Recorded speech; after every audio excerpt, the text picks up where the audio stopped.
drivers in Formula One history. So, let's start at the top with the rather predictable one at the top here.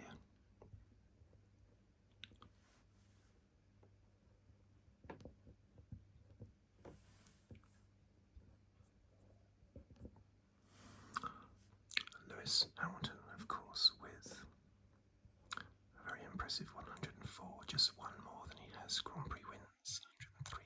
Hopefully that will change next year with his stint at Ferrari, so hopefully that will go up.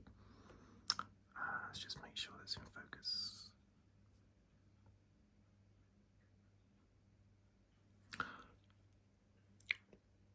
So second place. Now Michael Schumacher.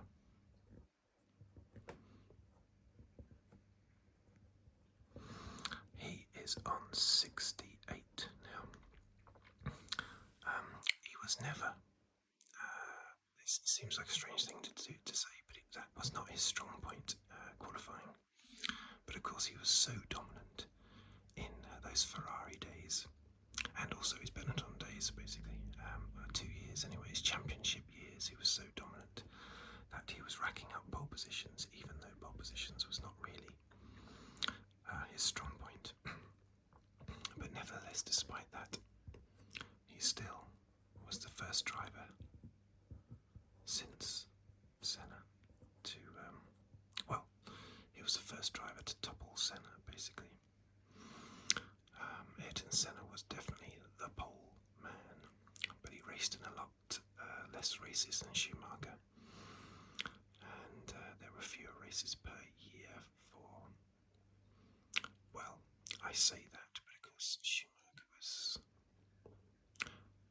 mostly in a period where there were about 16, 17 races a year, so I suppose you could argue that's about the same, but Schumacher raced in more races.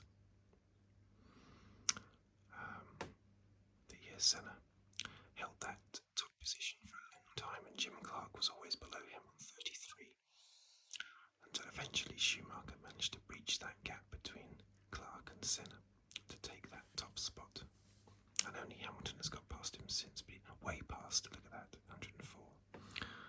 But Clark is no longer in 4th place. In 4th place we have, of course,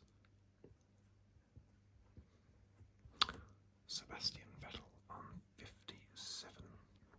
Now he has a similar number of wins, doesn't he? I think it's 50, is it 52 or 53? Can't quite remember, but yes, 4-time world champion. Understandable that he would be right up the top there. And in 5th place we have, of course, well, not of course, but we have Max Verstappen, but quite a way behind, only on 39. He's obviously going to close that gap, but he's got quite a big gap to get to Vettel. And if the Red Bull, if the new Red Bull engine, Red Bull badged engine for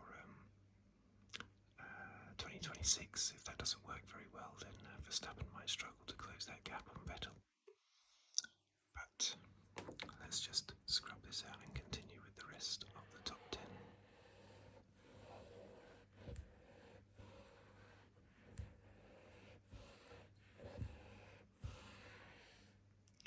Okay, so next up is we have our first tied position. We have 2 in 6th place, and they are Jim Clark, who held top spot for a long time, on 33,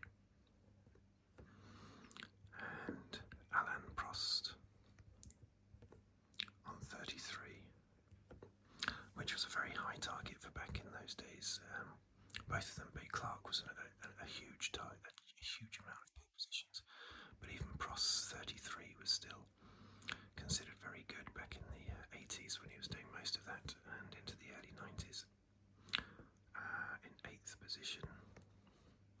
Now this is just like with the wins. When I did the wins video, I was surprised that Mansell was still in the top 10, but here he is, still in the top 10 in poles as well.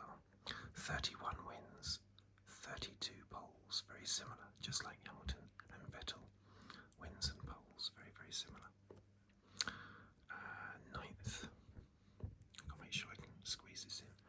I'm going to put an N because it's Nico Rosberg, not Keke Rosberg. Not that you would think it was Keke because I don't know how many poles he had, but probably only about, I wouldn't be surprised if it was less than 5. But yeah, Nico Rosberg, I am surprised he's in the top 10. That's quite impressive. 30 pole positions. Well done, Nico. How long he'll stay there? Well, the ones immediately behind him are all retired, apart from Alonso and Bottas. Bottas is only on 20 poles. So Rosberg should be there for a while yet.